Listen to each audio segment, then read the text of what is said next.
वैसे तो प्रथम विश्व युद्ध में ही टैंकों का इस्तेमाल शुरू हो गया था, पर कई महीनों में उनकी जाबाजी दूसरे विश्व युद्ध के दौरान सामने आई। इन टैंकों ने युद्ध में दोनों पक्षों के लिए अहम भूमिका निभाई। दोनों पक्षों ने दूसरे विश्व युद्ध से पहले और बाद में बड़ी तादाद में टैंकों का निर्माण किया। आज हम आपको दूसरे विश्व युद्ध के दौर में लेकर चलते हैं और बताते हैं उस युद्ध के 10 सबसे ताकतवर टैंकों के बारे में। Number 1, M4 Sherman tank America.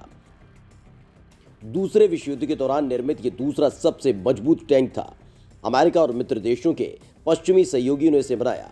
M4 Sherman tank में 90 राउंड के साथ औसतन 75 mm का मेन गन था और इसका आर्मर अपेक्षाकृत पतला 76 mm था। साल 1941 में इसे पेश किया गया। इसका नाम अमेरिकी सिविल वॉर के दौरान प्रसिद्ध जनरल विलियम टी शर्मन के नाम पर रखा गया था। दूसरे विश्व युद्ध के दौरान ऐसे 50,000 टैंक बनाए गए। Number 2, Sherman firefly Britain. Sherman के ब्रितानी संस्करण में विध्वंसक 17 pounder anti tank gun fit किया गया था।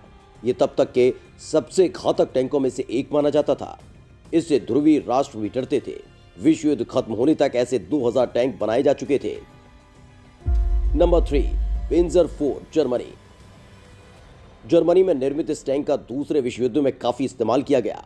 इसमें 75 mm की मेन गन लगी थी। इस टैंक ने 1200 मीटर की रेंज में सोवियत टैंक T-34 की धज्जियां उड़ा दी थी।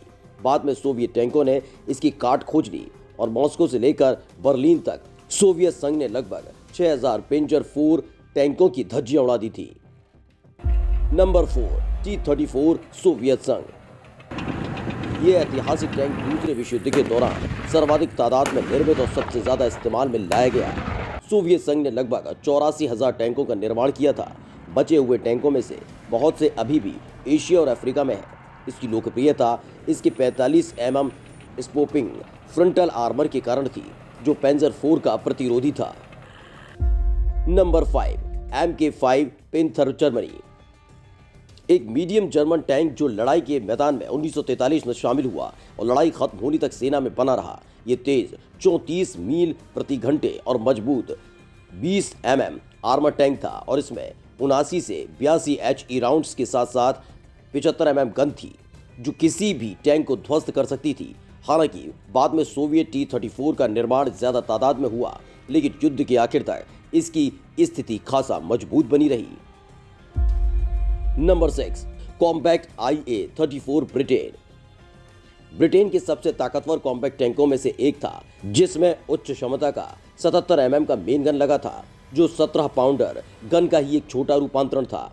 कॉम्बैट IA-34 दूसरे विश्व युद्ध के अंतिम चरणों में लड़ाई में शामिल हुआ, लेकिन अपने इस्तेमाल के कम समय में ही इसने एक मजबूत हथियार के रूप में अपनी ख्याति बना ली थी। Number 7, tiger 1 Germany.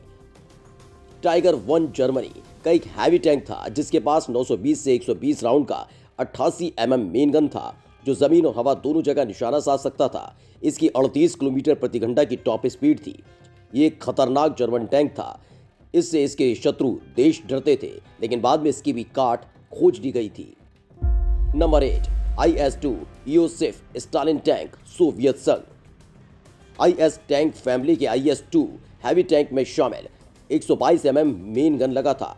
तब एक स्लोप्ड 120 mm मोटे आर्मर से सुसज्जित था। इसका निर्माण 1944 में शुरू हुआ और कुल 2252 IS टैंकों का निर्माण किया गया। बर्लिन की लड़ाई में IS-2 टैंकों का इस्तेमाल मेन गन द्वारा हाई एक्सप्लोजिव राउंड से जर्मनी के भवनों को नाश करने के लिए किया गया। Number 9, M26 pursuing tank America. America द्वारा निर्मित हैवी टैंक दूसरे विश्व युद्ध के अंतिम में इस्तेमाल में लाया गया। शर्मन टैंकों की तुलना में पर्सिंग ज्यादा आधुनिक टैंक था। 90 mm की हैवी मेन गन वाला ये टैंक टाइगर जैसे टैंकों को ध्वस्त करने में सक्षम था। दूसरे विश्व युद्ध के बाद पर्सिंग टैंक का कोरिया युद्ध में इस्तेमाल किया गया और ये लगातार अमेरिका के लिए घातक टैंक के रूप में काम करता रहा। Number 10, zag panther Germany. दूसरे विश्व युद्ध के दौरान इस्तेमाल में लाया गया सबसे शक्तिशाली विध्वंसक tank 88 mm main gun, 57 round और 100 mm फ्रंटल आर्मर क्रू को सुरक्षा प्रदान करता था।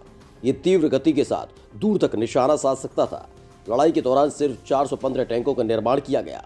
युद्ध में 30 जुलाई 1944 को इसने फ्रांस में सेंट मार्टिन डे बोइस के निकट सिर्फ 2 मिनट में 11 चर्चिल टैंकों को तहस नहस कर दिया। हालांकि युद्ध के आखिर में शामिल होने की वजह से इसका प्रभाव सीमित रहा।